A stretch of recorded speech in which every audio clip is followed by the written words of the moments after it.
Buenas tardes, ¿cómo les va?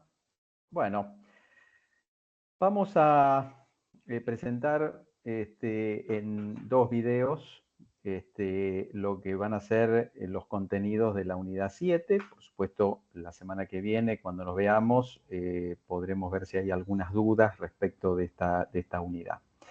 Voy a compartir la presentación. Este,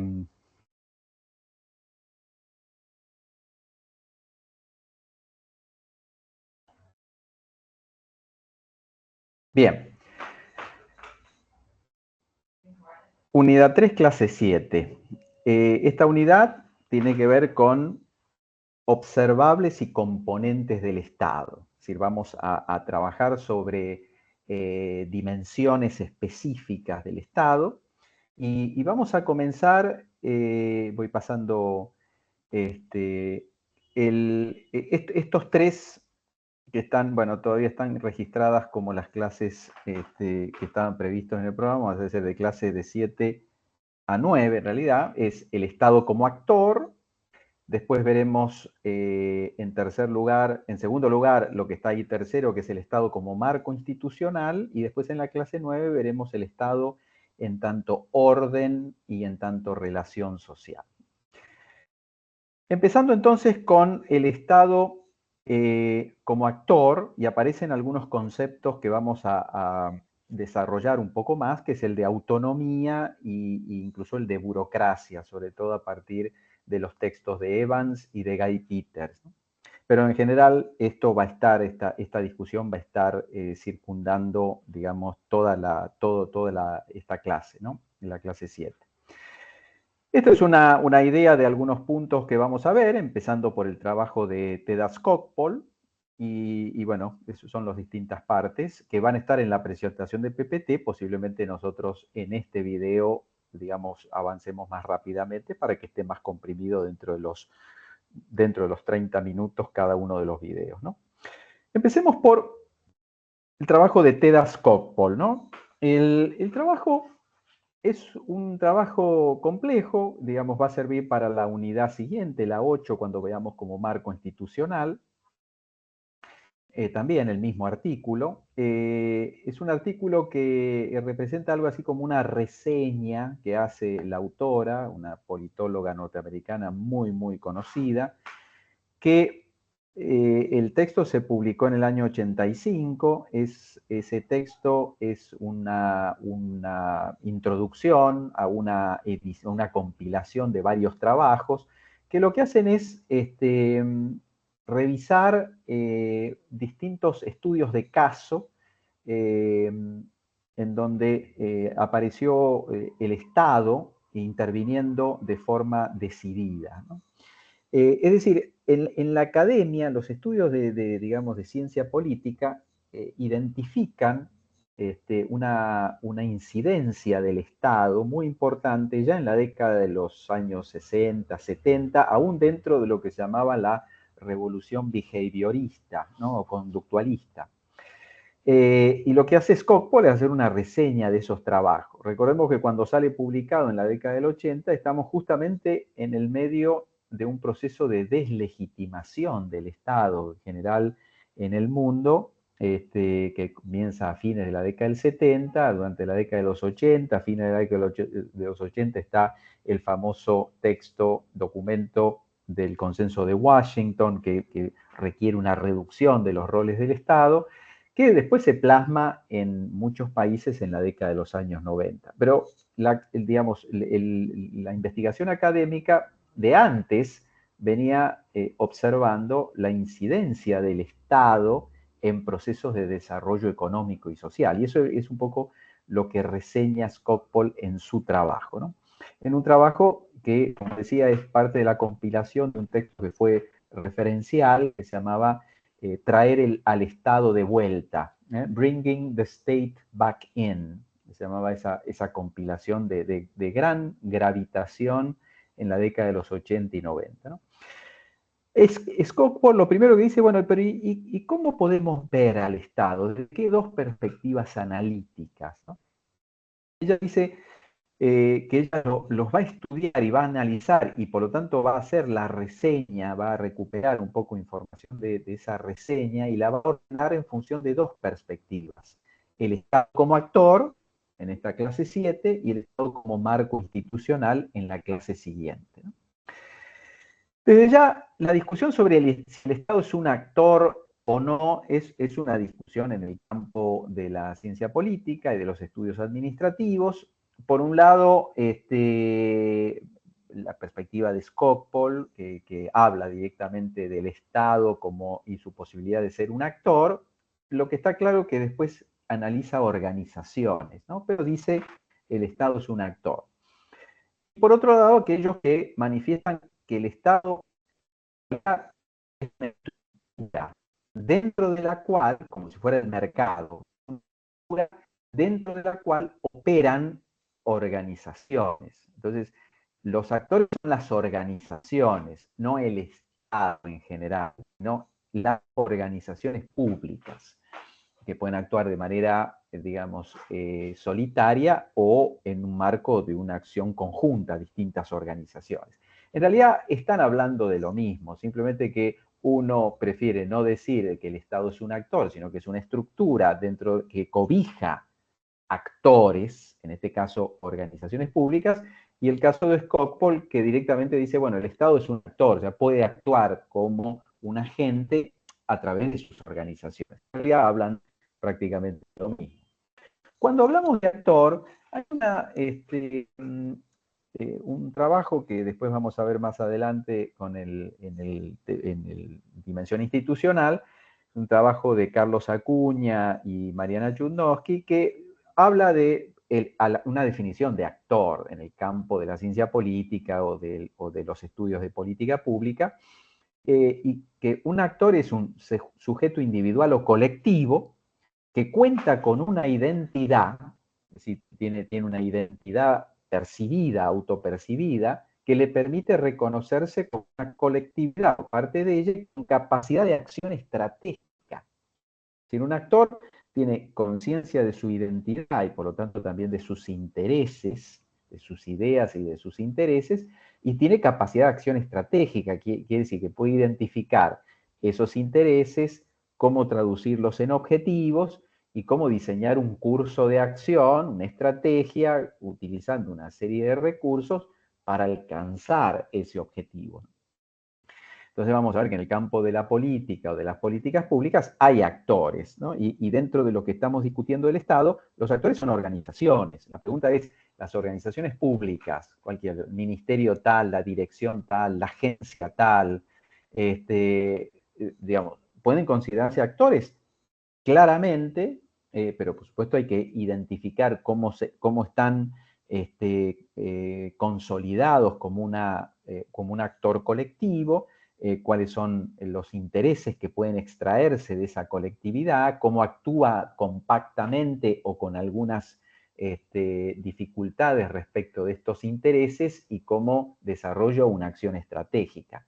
Lo más probable es que vamos a encontrar una diversidad de organizaciones dentro del Estado que podemos considerar actores en el sentido de que efectivamente tienen noción de su interés y tienen agencia, o sea, que actúan en función de ese interés y que ese interés tiene que ver con, en muchos casos, con una lógica sectorial y específica a la cual se dirige ese actor específico, o sea, una agencia, por ejemplo, no sé, la ANAC, la Agencia Nacional de Aviación Civil, ¿no? La regulación del campo de aviación civil en la Argentina, o, no sé, la Dirección de Defensa de la Competencia, ¿no?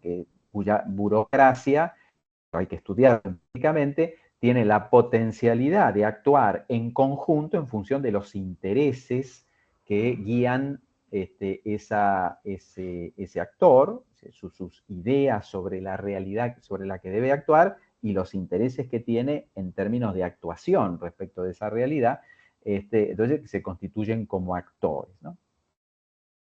Entonces, el Estado puede ser considerado, puede ser desde una perspectiva, puede ser estudiado como actor, que es una de las dos perspectivas que analiza Skocpol, en la medida en que estamos en presencia de lo que llama colectivo de funcionarios y funcionarias, ¿no? que, bueno, han sido objeto de un proceso de reclutamiento, posiblemente de socialización, de formación, de experiencia laboral continua, que puede fortalecer su identidad corporativa.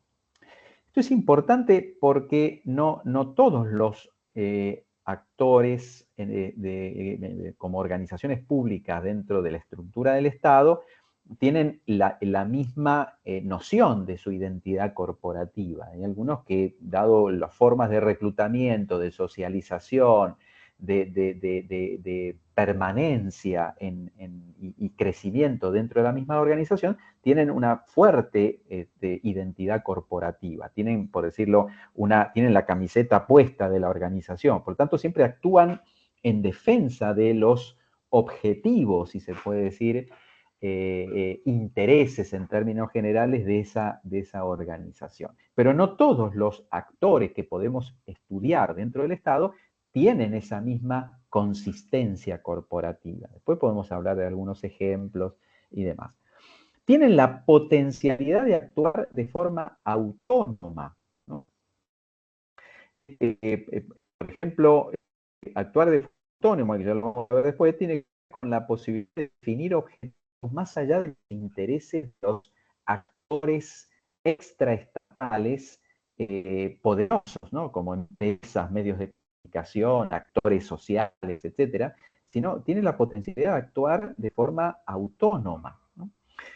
Y en tanto Estado, no tanto actor puntual, no es un actor unitario. Pensar el Estado como un actor unitario tiene dificultades muchas veces en el análisis político de políticas públicas. Puede ser importante verlo desde una perspectiva en términos de orden público, en términos de cierta unidad de la legislación y de la noción por ejemplo, que hemos visto de pretensión de ejercer el monopolio legítimo de la violencia, ¿no? Cuando después hablamos y desagregamos la actuación estatal, el Estado un poco se desvanece como actor unitario y aparecen las organizaciones, ¿no? Y los distintos actores públicos que hay, ¿no?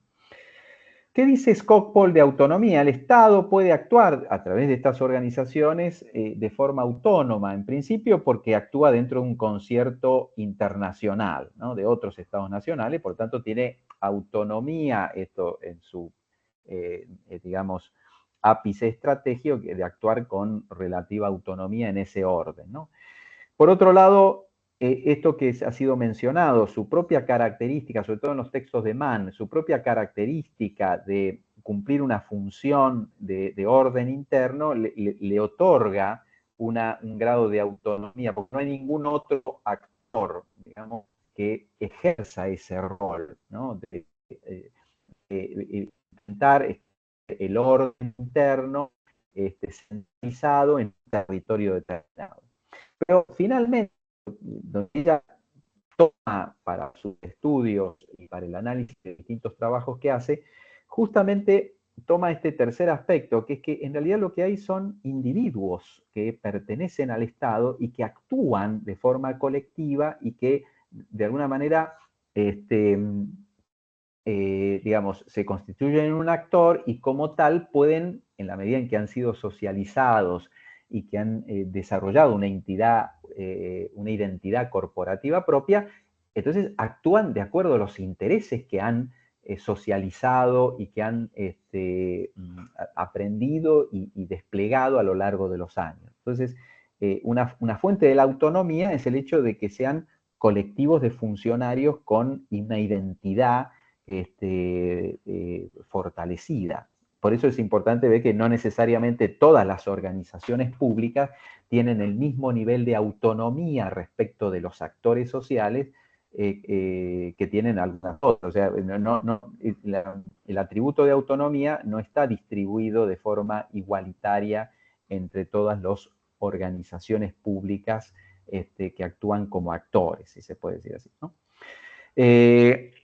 Entonces, ¿qué quiere decir autónomo? Esto, la capacidad de formular sus propios objetivos, de implementar políticas, aún contra la oposición de intereses sociales contrapuestos a las mismas, incluso muchos muy poderosos, ¿no? concepto de autonomía ya lo habíamos visto también en el marxismo, ¿no? Porque tiene que desplegar, sobre todo a través de textos de Poulantzas, de Seborski, donde efectivamente como tiene un rol específico, necesariamente desarrolla un grado de autonomía. Esa autonomía, ese grado de relativa autonomía es funcional al capitalismo. Entonces, el concepto de autonomía ha sido utilizado por distintas corrientes y aplicado incluso al Estado.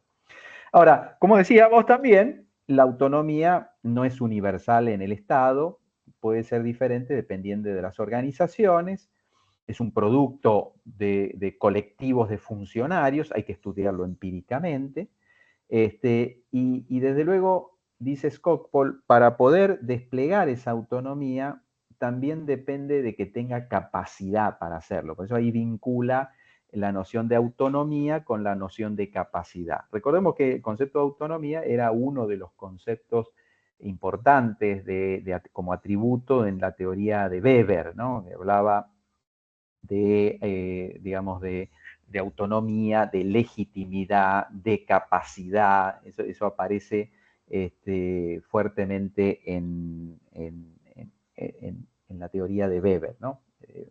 Sobre todo.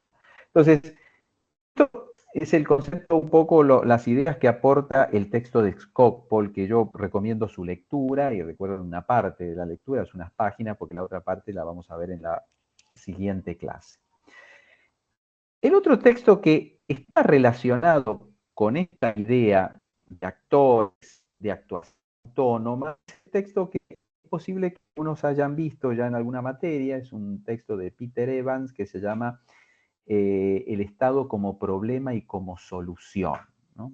En donde hace un repaso respecto de distintas teorías acerca del papel del Estado como agente de desarrollo, y que en su momento, sobre todo en las experiencias que él estudia directamente de economías del sudeste asiático o del este asiático, Japón, Corea del Sur, Taiwán, etc., efectivamente el Estado fue una solución, en el sentido de que fue a través de determinadas características, fue un agente de desarrollo, ¿no?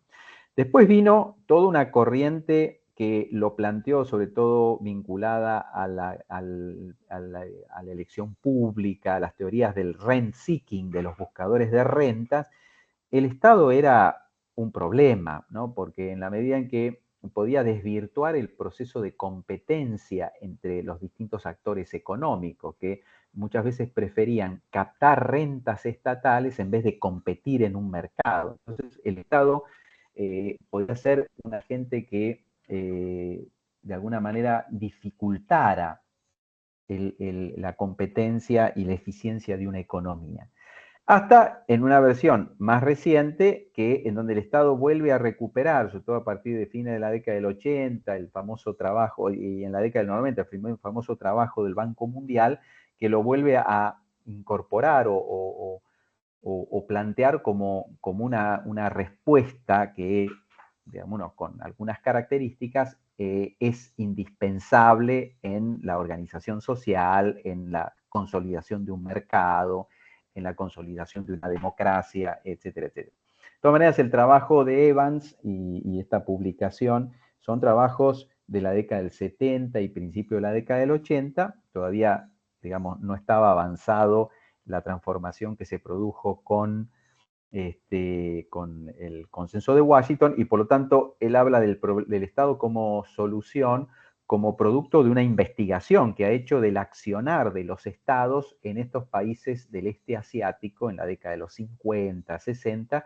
y cómo en la posguerra pasaron de ser países con un ingreso per cápita relativamente bajo, aunque con condiciones distintas a las que se encontraba, por ejemplo, América Latina, y que en 20 años realmente produjeron un cambio muy significativo en su inserción en el comercio internacional y en otros aspectos importantes, ¿no? Si ustedes ven el texto, van a ver que hay toda una reflexión sobre el papel del Estado en las teorías del desarrollo, aportes de Weber, de Gerschenkron, de Hirschman, donde el Estado en el capitalismo tardío cumple un rol distinto del que cumplió en los países que comenzaron más tempranamente en su revolución industrial, fin del siglo XVIII, siglo XIX, los que realmente se desarrollan en el siglo XX. El Estado cumple un rol distinto del que ocupó en los del capitalismo temprano, ¿no? En particular aportando capital y riesgos, supliendo capacidad empresarial, o sea, digamos, asumiendo capacidad empresarial, y produciendo una cantidad de bienes colectivos en sociedades que estaban en situación mucho más débil en términos de bienes públicos, ¿no? Entonces, de todas maneras, Evans hace una categorización, se encuentra, distingue dos tipos de estados, estados predatorios y los estados desarrollistas. Los estados predatorios son los que podemos encontrar o que él encontraba en lugares de África o en el sudeste asiático o en algunos lugares de América Central. En donde eran estados en donde las élites habían hecho de la sociedad su presa, entonces se alimentaban permanentemente de los recursos sociales a través de distintos dispositivos, ¿no? de comerciales y impositivos, productivos, etcétera, pero no le devolvían a la sociedad bienes públicos, ¿no? Entonces eran sociedades con bajísimos servicios públicos, con un nivel de productividad en algunos sectores bastante importante, pero era apropiado por élites, ¿no?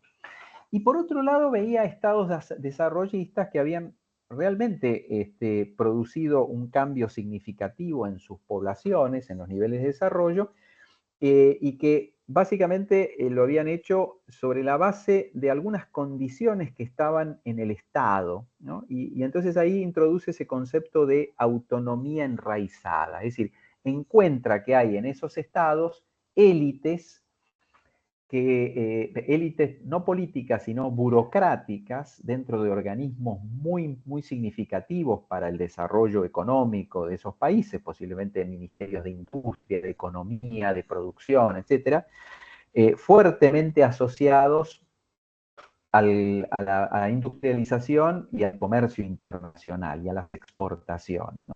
Se trata de una característica de sus burocracias, ¿no? Que cuando habla de autonomía enraizada, dice que no es una autonomía asociada, por ejemplo, al aislamiento, ¿no? Sino de burocracias fuertemente imbricadas, relacionadas con el tejido social y empresarial, con el sector productivo, con el sector social, que conocían muy bien las condiciones de la actividad productiva, de las capacidades productivas, de las potencialidades de exportación, a través de ese contacto que tenían con esos distintos actores, pero eran capaces de forma autónoma de producir una estrategia de política pública que fuera que produjera un importante desarrollo para toda la comunidad, ¿no? Que implicaba que después el Estado pudiera obtener excedentes de esa actividad y traducirlos en bienes públicos, ¿no? Como se produjo en Japón, en Corea del Sur, en Taiwán, que son países que hoy ofrecen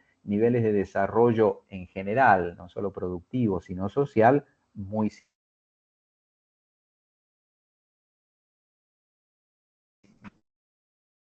en el tejido social, en donde hay, pero por supuesto, donde hay independencia de criterio y es una autonomía referida a estos sectores productivos, a estos sectores industriales y exportadores, ¿no? Pero en donde están relacionados con ello, pero están relacionados en términos del conocer sus capacidades, sus condiciones, sus intereses, no hace que quedan presos o presos de los intereses específicos de esos sectores.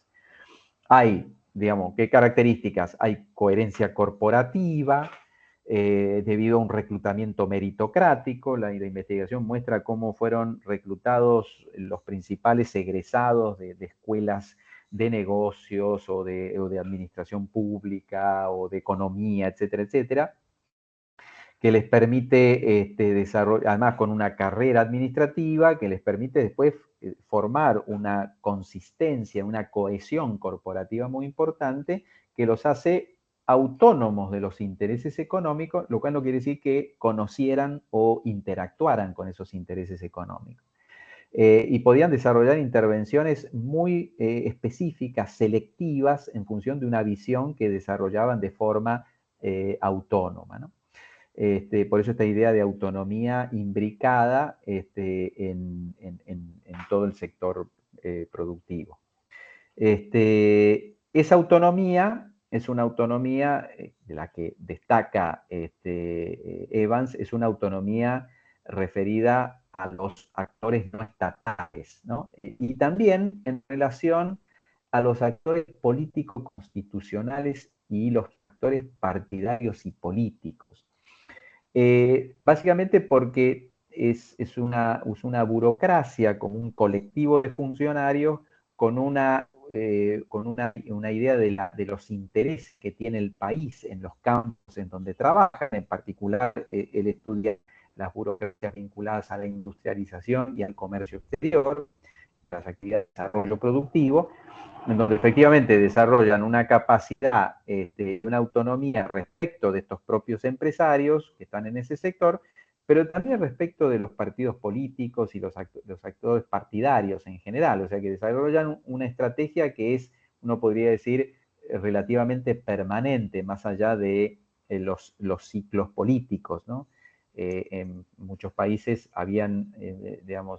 se habían democratizado y tenían ciclos políticos partidarios y sin embargo sus burocracias desarrollaban una estrategia que era de mediano y largo plazo, ¿no? Entonces, bueno, sobre eso vamos a conversar también en una segunda parte sobre rasgos de la burocracia. Pero entonces, cerrando, hay una perspectiva del Estado como un agente, como un actor, que se observa en el funcionamiento de sus organizaciones públicas y en particular en términos de la consistencia, cohesión, coherencia de sus burocracias, en tanto figuras relativamente permanentes de gestión de las políticas públicas dentro del Estado.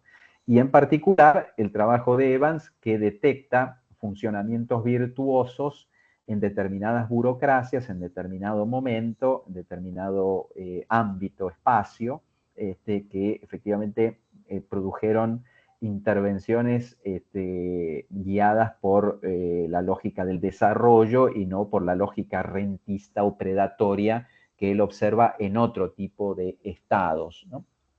Bueno, nos vemos entonces en la segunda parte.